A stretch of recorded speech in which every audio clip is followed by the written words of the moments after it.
भाजपा की जन विश्वास यात्रा को संबोधित करते हुए मोदीनगर विधायक मंजू सिवाच के पति डॉक्टर देवेंद्र सिवाच के बिगड़े बोल। लोगों से कहा, विधायक को फूलन देवी बनाकर क्या विधानसभा में गोलियां चलवा दें। मेरठ से होते हुए गाजियाबाद के लोनी विधानसभा क्षेत्र पहुंची थी यात्रा। डिप्टी सीएम दिनेश शर्मा के संबोधन से यात्रा का समापन। 23 दिसंबर को आयोजित सपा रालोद के संयुक्त जनसभा में सपा के पूर्व विधायक जमीरुल्लाह को जयंत चौधरी ने दिया था धक्का। एआईएमआईएम ने अलीगढ़ में नारे लगाकर घटना के विरोध में किया प्रदर्शन। कहा, मुसलमानों को हर जगह किया जा रहा बेइज्जत। बरेली में भारतीय जनता पार्टी महिला मोर्चा के कार्यक्रम में आपस में भिड़ी महिलाएं। मेयर डॉक्टर उमेश गौतम ने मामला कराया शांत। संजय कम्युनिटी हॉल में हुए कार्यक्रम में बड़ी संख्या में पहुंची थी महिलाएं। कोरोना को लेकर नहीं बरती गई सावधानी।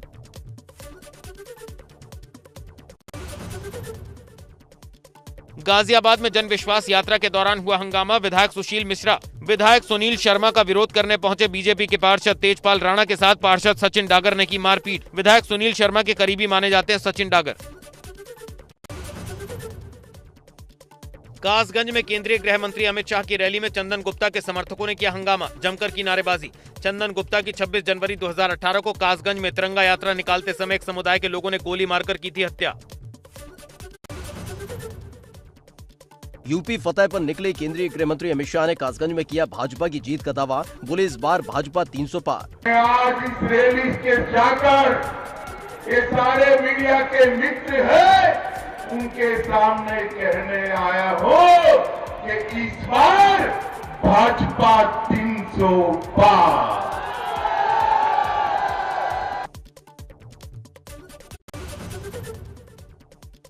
गृह मंत्री ने अखिलेश और मायावती पर निशाना साधते हुए कहा, यूपी में बुआ बबुआ की सरकारों ने सभी का विकास नहीं किया। ये जातिवादी पार्टियां और परिवारवादी पार्टियां हैं। उत्तर प्रदेश में ये बुआ बबुआ ने जो सरकारें चलाई, वो सभी का विकास करती थी क्या? करती थी क्या? सपा के राज में आपका भला होता था क्या? बसपा के राज में आपका भला होता था क्या? वो नहीं कर सकते। एक जातिवादी पार्टियां है, एक परिवारवादी पार्टियां है।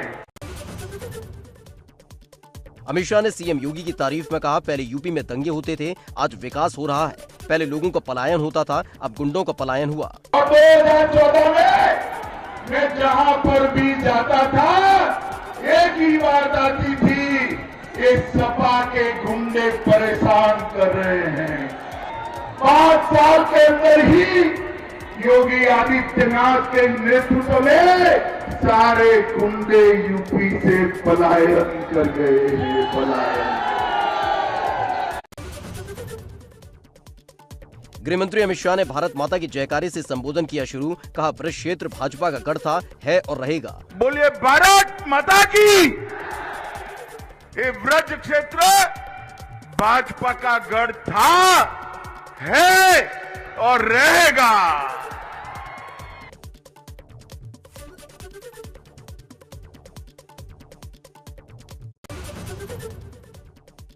अमित शाह बोले, बाबा विश्वनाथ का दरबार सालों से सूना पड़ा था, लेकिन अब काशी विश्वनाथ का दरबार मोदी जी ने सजाया है। अभी कुछ दिन पहले आपने देखा होगा, काशी विश्वनाथ का दरबार मोदी जी ने ऐसे सजाया है जिससे इतने सालों के विश्वास का परिमार्जन होगा। मित्रों, आज मां गंगा से जल लेकर बाबा पर अभिषेक करना है तो बीच में कुछ नहीं आता है। कासगंज में भाजपा की जन विश्वास रैली में उमड़ी भीड़ को देखकर अमित शाह ने जताया आभार, सभी लोगों को किया प्रणाम। और आज इतनी बड़ी संख्या में उपस्थित, जहां पर भी नजर जाती है मुंड ही मुंड दिखाई पड़ते हैं। इतनी बड़ी संख्या में उपस्थित भारतीय जनता पार्टी के मालिक, ऐसे वज्र क्षेत्र के मेरे सभी भाइयों और बहनों को मेरा प्रणाम। मुरादाबाद में आम आदमी पार्टी के सांसद संजय सिंह ने कहा, चुनाव में हार के डर से कोरोना का हवा खड़ा कर रही भाजपा, यूपी में अब सभी 403 सीटों पर लड़ेगी चुनाव, किसी पार्टी से यूपी में नहीं होगा गठबंधन। रक्षा मंत्री राजनाथ सिंह ने लखनऊ में ब्रह्मोस यूनिट और डीआरडीओ की लैब का किया शिलान्यास। डीआरडीओ प्रदर्शनी का भी किया गया आयोजन। इस दौरान मुख्यमंत्री योगी भी रहे मौजूद। रक्षा मंत्री ने ब्रह्मोस यूनिट और डीआरडीओ की लैब के शिलान्यास के बाद कार्यक्रम को संबोधित किया। मंच से कहा, इससे प्रदेश के लोगों को रोजगार भी मिलेगा। यूपी की अर्थव्यवस्था में नया अध्याय जुड़ेगा। राजनाथ सिंह ने कहा, किसी देश पर आक्रमण के लिए हम नहीं बना रहे ये हथियार। भारत ने कभी किसी देश पर आक्रमण नहीं किया। रक्षा मंत्री ने अपने संबोधन में कहा, हम पर आंख उठाकर देखने वालों का हम देते हैं जवाब। हमने किसी भी देश की जमीन को नहीं हड़पा। दुनिया का कोई देश यदि भारत की तरफ बुरी नजर उठाकर देखने की जरूरत न करे, इसलिए हम इस धरती पर ब्रह्मोस बनाना चाहते हैं। राजनाथ सिंह ने मुख्यमंत्री योगी आदित्यनाथ की तारीफ भी की। कहा, सीएम योगी ने इस काम के लिए जरा भी देरी नहीं की। इस मौके पर मुख्यमंत्री योगी आदित्यनाथ ने कार्यक्रम को संबोधित कर कहा, भारत ने हमेशा दुनिया को शांति का संदेश दिया। हम अपने देश की सुरक्षा पर आंच नहीं आने देंगे। सीएम योगी ने मंच से लखनऊ की तारीफ की। कहा, लखनऊ अब सिर्फ इस बात के लिए नहीं होगा कि मुस्कुराइए आप लखनऊ में हैं, बल्कि लखनऊ अब दुश्मन देश के लिए दहाड़ने की भी बात कर सकता है। कोरोना के भय के बीच चुनावी माहौल बनाने प्रतापगढ़ के रामपुर खास में सोमवार को मुख्यमंत्री योगी आदित्यनाथ करेंगे जनसभा। दोपहर 12 बजे रामपुर खास विधानसभा के लखनऊ वाराणसी हाईवे के बगल में नया पुरवा में आयोजित की गई मुख्यमंत्री की सभा हजारों की संख्या में भीड़ जुटाने में जुटे भाजपाई। आजमगढ़ दौरे पर आए महाराष्ट्र सपा के प्रदेश अध्यक्ष अबू आसिम आसमी ने भाजपा पर साधा निशाना। कहा, भाजपा कर रही है वोट बांटने की बड़ी साजिश। बोले, ढहने वाला है भाजपा का किला। कहा, इस बार आजमगढ़ में नहीं खुलेगा बीजेपी का खाता। गोंडा के मनकापुर विधानसभा क्षेत्र के शाहपुर में बसपा नेता राजिक उस्मानी के समर्थन में जनसभा करेंगे पार्टी महासचिव सतीश चंद्र मिश्रा। सोमवार दोपहर 12 बजे होगा कार्यक्रम। जोर शोर से चल रही जनसभा की तैयारियां। लगभग 2500 कार्यकर्ताओं के जुटने की उम्मीद। पीएम मोदी ने इस साल के अपने आखिरी मासिक रेडियो कार्यक्रम मन की बात में ग्रुप कैप्टन वरुण सिंह को किया याद। कहा, वरुण सिंह ने दिया औसत से असाधारण बनने का मंत्र, पूरे समाज को दिया संदेश। अपने पत्र में वरुण सिंह जी ने अपने पराक्रम का बखान नहीं किया, बल्कि अपनी असफलताओं की बात की। कैसे उन्होंने अपनी कमियों को काबिलियत में बदला, इसकी बात की। पीएम मोदी ने मन की बात कार्यक्रम में तमिलनाडु हेलीकॉप्टर हादसे का किया जिक्र। पीएम ने कहा, इस हादसे में हमने देश के पहले सीडीएस समेत कई वीरों को खो दिया। वरुण सिंह भी हमें छोड़कर चले गए।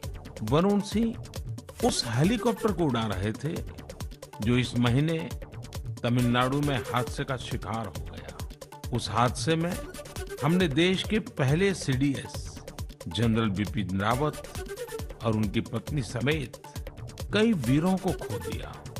वरुण सिंह भी मौत से कई दिन तक जाबाजी से लड़े, लेकिन फिर वो भी हमें छोड़कर चले गए। प्रधानमंत्री नरेंद्र मोदी ने अपने संबोधन में कहा, कोरोना के नए वेरिएंट से रहना होगा सावधान। ओमिक्रॉन पर लगातार शोध जारी। नए साल को बेहतर बनाने का ले संकल्प। सामूहिक शक्ति ही कोरोना को हराएगी। ये जो नया ओमिक्रॉन वेरिएंट आया है, उसका अध्ययन हमारे वैज्ञानिक लगातार कर रहे हैं। हर रोज नया डेटा उन्हें मिल रहा है, उनके सुझावों पर काम हो रहा है। ऐसे में स्वयं की सजगता, स्वयं का अनुशासन कोरोना के इस वेरिएंट के खिलाफ देश की बहुत बड़ी शक्ति है। हमारी सामूहिक शक्ति ही कोरोना को परास्त करेगी। इसी दायित्व बोध के साथ हमें 2022 में प्रवेश करना है। पीएम मोदी ने वैक्सीनेशन पर दिया बयान। कहा, 140 करोड़ के पार वैक्सीनेशन हर एक भारतवासी की बड़ी उपलब्धि। भारतीयों की इच्छा शक्ति का प्रमाण भी। वैक्सीन की 140 करोड़ डोज के पड़ाव को पार करना प्रत्येक भारतवासी की अपनी उपलब्धि है। ये प्रत्येक भारतीय का व्यवस्था पर भरोसा दिखाता है, विज्ञान पर भरोसा दिखाता है वैज्ञानिकों पर भरोसा दिखाता है और समाज के प्रति अपने दायित्वों को निभा रहे हम भारतीयों की इच्छा शक्ति का प्रमाण भी है। पीएम ने कहा, बुक रीडिंग ज्यादा से ज्यादा लोकप्रिय बने, इसके लिए मिलकर कोशिश करें। जनता से अपील की कि सभी उन 5 किताबों के बारे में बताएं जो आपकी पसंदीदा रही हो। इस तरह से 2022 में दूसरे पाठकों को अच्छी किताबें चुनने में मदद मिलेगी। प्रधानमंत्री नरेंद्र मोदी ने मन की बात कार्यक्रम में हाल ही में लखनऊ में हुए अब तक के सबसे बड़े ड्रोन शो का किया जिक्र। कहा, इस ड्रोन शो ने सबका दिल जीत लिया। रेसिडेंसी में हुए ड्रोन शो में भारतीय स्वतंत्रता संग्राम के अलग अलग पहलुओं को जीवंत बनाया गया। चाहे चौरी चौरा आंदोलन हो, काकोरी ट्रेन की घटना हो या फिर नेताजी सुभाष बाबू का अदम्य साहस और पराक्रम, इस ड्रोन शो ने सबका दिल जीत लिया। 28 दिसंबर को कानपुर आएंगे पीएम मोदी। कानपुर मेट्रो का लोकार्पण करेंगे। कानपुर मेट्रो में सफर भी करेंगे प्रधानमंत्री। पीएम कानपुर मेट्रो की प्रदर्शनी का उद्घाटन करेंगे। आईआईटी के दीक्षांत समारोह में भी होंगे शामिल। निराला नगर मैदान में जनसभा को भी करेंगे संबोधित। देहरादून दौरे पर पहुंची आम आदमी पार्टी की दिल्ली विधायक आतिशी मरलिन ने सहस्त्रधारा रोड स्थित एक सरकारी स्कूल का किया निरीक्षण। स्कूल में पढ़ने वाले छात्रों से बातचीत कर जानी परेशानियां। सरकारी स्कूल के हालात देख धामी सरकार पर बोला हमला। कहा, राजधानी में सचिवालय से मात्र 5 किलोमीटर दूर स्कूल के हालात ऐसे हैं तो बाकी प्रदेश में क्या ही होगा। अपने बयान से पलट गए पूर्व सीएम हरीश रावत। ट्वीट में लिखा, प्रेस कॉन्फ्रेंस में मुझसे हुई गलती। चुनाव मेरे नेतृत्व में नहीं, अगुवाई में लड़ा जाएगा। कानपुर में इत्र कारोबारी पीयूष जैन के घर से छापेमारी में बरामद हुए 180 करोड़ कैश के मामले की जांच शुरू। सूत्रों के मुताबिक जीएसटी, इंटेलिजेंस समेत कई एजेंसियां जांच में जुटी। हवाला के एंगल से भी हो रही जांच। झांसी में मैराथन दौड़ में पुरस्कार को लेकर बवाल। लड़की हूं, लड़ सकती हूं स्लोगन के आधार पर हो रही थी मैराथन। गुस्साई लड़कियों ने किया हंगामा, पथराव भी किया। कहा, मैराथन जीतने वालों को नहीं दिए गए दावे के मुताबिक पुरस्कार। लखनऊ में वन विभाग की लापरवाही हुई उजागर। तेंदुए की दहाड़ सुनकर वन विभाग के कर्मचारी जाल छोड़कर भागे। तेंदुए ने फोटोग्राफर पर किया हमला। रिहायशी इलाके में लगातार घूम रहे तेंदुए से दहशत का माहौल। देश में लगातार बढ़ रहे ओमिक्रॉन के मामलों को देखते हुए दिल्ली सरकार ने नाइट कर्फ्यू लगाने का किया फैसला। सोमवार रात 11 बजे से सुबह 5 बजे तक रहेगी पाबंदी।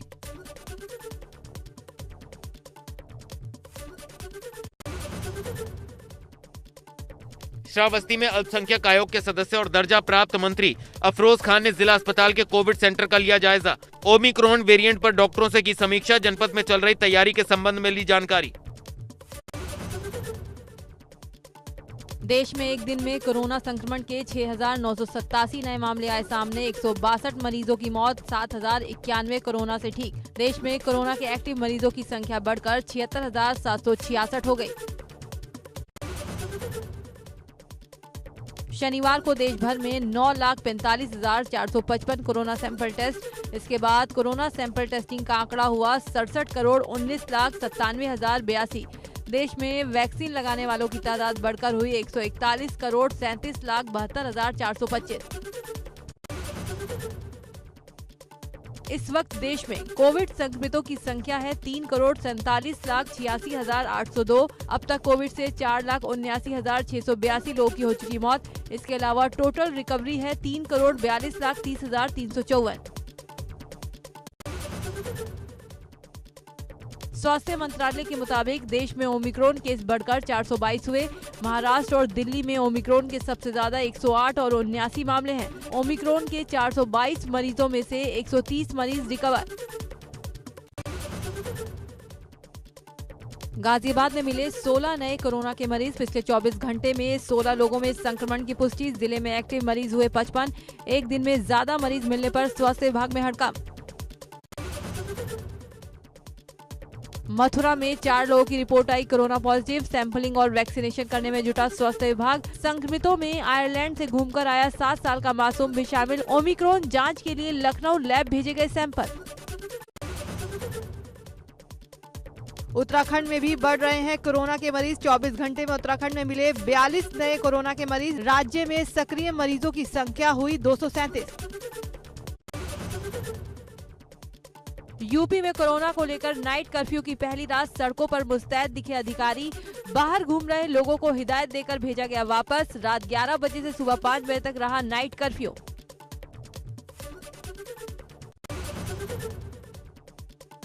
बरेली में कई लोग कोविड नियमों का पालन नहीं करते हुए दिखाई दिए। वहीं नाइट कर्फ्यू के लागू होते ही दुकानदारों के अलावा आम लोगों से पुलिस ने घर जाने की अपील की। शामली में पुलिस नाइट कर्फ्यू लागू होने से पहले ही सड़कों पर उतरी और दुकानों को बंद करवाया। पुलिस ने लोगों से अपील की कि नाइट कर्फ्यू लागू होने के चलते वो टाइम से अपने घर चले जाएं। हरदोई में नाइट कर्फ्यू का पालन कराने के लिए पुलिस की टीम सड़क पर मुस्तैद रही। लोगों को रोककर समझाकर वार्निंग देकर छोड़ा गया। नाइट कर्फ्यू का पूरी तरीके से पालन कराने के लिए जिले की पुलिस अलर्ट दिखी। फिरोजाबाद में भी नाइट कर्फ्यू के दौरान पुलिस सड़कों पर दिखाई दी। रात 11 बजे के बाद जिन दुकानदारों ने अपनी दुकानें खोल रखी थी उन दुकानों को पुलिसकर्मी बंद करवाते नजर आए। गोरखपुर में नाइट कर्फ्यू का असर देखने को मिला। शहर के ज्यादातर चौक चौराहों और सड़कों पर सन्नाटा पसरा नजर आया। ग्रेटर नोएडा में बढ़ते कोरोना के चलते एक बार फिर से नाइट कर्फ्यू लगाया गया। इस नाइट कर्फ्यू में सिर्फ इमरजेंसी के समय ही घर से बाहर निकल सकते हैं लोग। पीलीभीत में नाइट कर्फ्यू के दौरान सड़कें सुनसान दिखाई दी। कहीं कहीं लोग बाइकों पर सवार दिखाई दिए जो किसी काम या शादी या बारात से घर लौट रहे थे। ऐसे लोगों से पुलिस ने नाइट कर्फ्यू का पालन करने की अपील की। तमाम जिलों की तरह अमरोहा में भी नाइट कर्फ्यू का पुलिस पालन कराती दिखाई दी। कई जगहों पर लोग नियमों की अनदेखी करते भी नजर आए। नाइट कर्फ्यू के लागू होने के बाद भी लोग सड़कों पर घूमते दिखे। नोएडा की सड़कों पर देर रात तक लोगों की आवाजाही दिखाई देती रही, जबकि जिले में कोरोना के मरीजों की तादाद फिर बढ़ने लगी है। नाइट कर्फ्यू के लागू होते ही पुलिस भी सतर्क हो गई। बस्ती में पुलिस नाइट कर्फ्यू का पालन कराने के लिए सड़कों पर उतरी। इस दौरान कई लोग बिना मास्क के और बेवजह सड़कों पर घूमते दिखाई दिए। नाइट कर्फ्यू के पहले दिन मुरादाबाद में दिखा मिला जुला असर। सिविल लाइंस इलाके में कलेक्ट्रेट के पास रात 11:30 बजे के बाद भी कुछ होटल खुले रहे। वहां ग्राहकों की भीड़ नजर आई। वहीं चौराहे पीली कोठी पर पुलिस के जवान तैनात रहे। लखनऊ में नाइट कर्फ्यू लागू होते ही पुलिस मुस्तैद दिखाई दी। पुलिस ने सड़कों पर उतरकर नाइट कर्फ्यू का जायजा लिया और लोगों से नाइट कर्फ्यू के पालन की अपील की। श्रावस्ती में नाइट कर्फ्यू को देखते हुए वक्त से पहले लोगों ने बंद की दुकानें। सड़कों पर पसरा सन्नाटा। सिर्फ जरूरी काम से ही लोगों को सड़कों पर जाने की छूट। नाइट कर्फ्यू को लेकर एसएसपी आगरा समेत कई अधिकारी और थानों की फोर्स सड़कों पर निकली। एसएसपी आगरा ने नाइट कर्फ्यू में खुली दुकानें करवाई बंद। शनिवार शाम हरक सिंह रावत और सीएम धामी के बीच हुई मुलाकात। मीटिंग के बाद हरक सिंह की दूर हुई नाराजगी। कोटद्वार मेडिकल कॉलेज के लिए 25 करोड़ देगी धामी सरकार। सीएम पुष्कर सिंह धामी और हरक सिंह की मुलाकात के दौरान का वीडियो आया सामने। इसमें सीएम धामी और हरक सिंह रावत दोनों ही जोर जोर से हंसते नजर आ रहे हैं।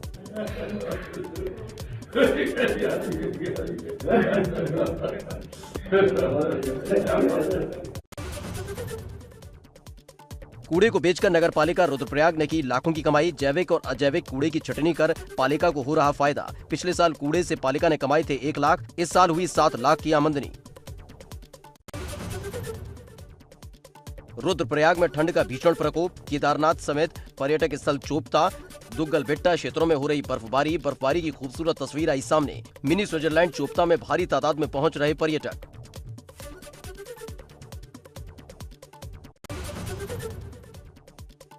उत्तर काशी के ऊंचाई वाले इलाकों में हो रही जबरदस्त बर्फबारी। मां गंगा के शीतकालीन प्रवास मुखवा में सीजन की दूसरी बर्फबारी शुरू। बर्फबारी का मजा लेने आ रहे सैलानी। पर्यटक स्थल फुल होने से होटल व्यवसायियों के खिले चेहरे। औली में बर्फबारी से बदला मौसम का मिजाज, बर्फबारी का मजा ले रहे पर्यटक। कड़ाके की ठंड से जनजीवन पूरी तरह प्रभावित। इसके साथ ही बद्रीनाथ धाम, हेमकुंड साहिब, फूलों की घाटी, नंदा देवी राष्ट्रीय पार्क सहित अन्य पर्यटक स्थलों पर हो रही भारी बर्फबारी। मसूरी पहुंची बॉलीवुड एक्ट्रेस शिल्पा शेट्टी परिवार के साथ वादियों का उठा रही लुत्फ। पति राज कुंद्रा और बच्चों के साथ मसूरी के होटल JW मैरियट में ठहरी। करीब एक सप्ताह तक मसूरी में ही रहेंगी शिल्पा एंड फैमिली। क्रिसमस और न्यू ईयर करेंगी सेलिब्रेट। श्रावस्ती के सुल्तान जोत गांव में 5 घर आग में जले। घरों में सो रहे लोगों ने भागकर बचाई अपनी जान। घरों में रखा सारा सामान जलकर राख। ग्रामीणों ने कड़ी मशक्कत के बाद पाया आग पर काबू। 3 से 4 मवेशी भी आग की चपेट में आए। ललितपुर में चलती ओमनी कार में अचानक लगी आग। कार में सवार लोग जान बचाकर भागे। पास में स्थित निरंजन पेट्रोल पंप के कर्मचारियों की मदद से पाया गया आग पर काबू। सदर कोतवाली क्षेत्र के खोखरा गांव के पास का मामला। अमेठी में दूषित पानी पीने से एक सप्ताह में एक ही मोहल्ले के दर्जनों लोग पड़े बीमार। सभी का अलग अलग प्राइवेट अस्पताल में चल रहा इलाज। 2 दिन पहले इसी मोहल्ले के लोगों ने स्वच्छ पानी के लिए सांसद स्मृति ईरानी से की थी शिकायत। जैस कस्बे का मामला। गोंडा में बजाज कुंदर की शुगर मिल में लगभग 212 करोड़ रुपए के गन्ना बकाया भुगतान को लेकर अनिश्चितकालीन धरने पर बैठे किसान। मिल गेट पर लामबंद किसानों ने प्रशासन के खिलाफ की नारेबाजी। कहा जब तक पिछला भुगतान नहीं होता तब तक धरना रहेगा जारी। मौके पर कई थानों की फोर्स के साथ मजिस्ट्रेट भी पहुंचे। नोएडा के कुछ इलाकों में बारिश से तापमान में आई गिरावट। बारिश से बड़ी कपकपी, अलाव का सहारा ले रहे लोग घरों में रहने को मजबूर।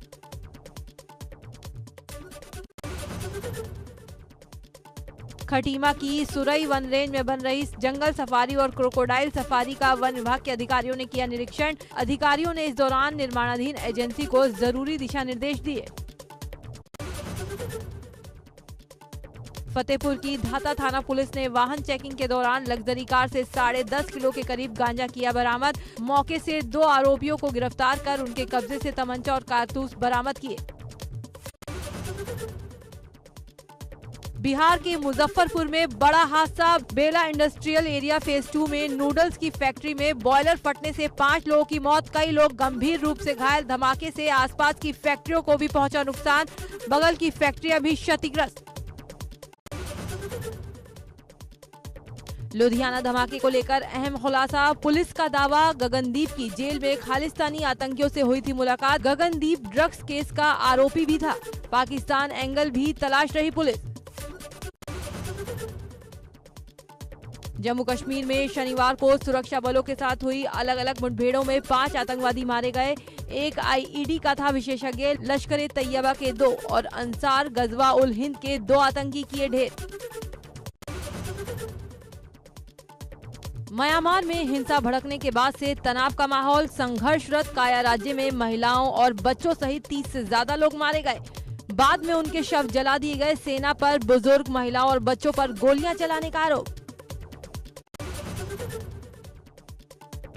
सलमान खान को नवी मुंबई के पनवेल स्थित उनके फार्म हाउस पर शनिवार देर रात एक सांप ने काट लिया। इसके बाद सलमान को MGM हॉस्पिटल में ले जाया गया, जहां कुछ घंटे ऑब्जर्वेशन में रखने के बाद उन्हें रविवार सुबह 9 बजे डिस्चार्ज किया गया। बतौर रिपोर्ट्स अपने जन्मदिन से पहले फार्म हाउस पहुंचे सलमान को सांप ने हाथ पर काटा था। एक्ट्रेस दिशा पाटनी ने अपनी आने वाली फिल्म योद्धा में अपने हिस्से की शूटिंग को खत्म कर लिया है। इसकी जानकारी उन्होंने एक वीडियो शेयर कर दी है, जिसमें वो सिद्धार्थ मल्होत्रा के साथ नजर आ रही हैं।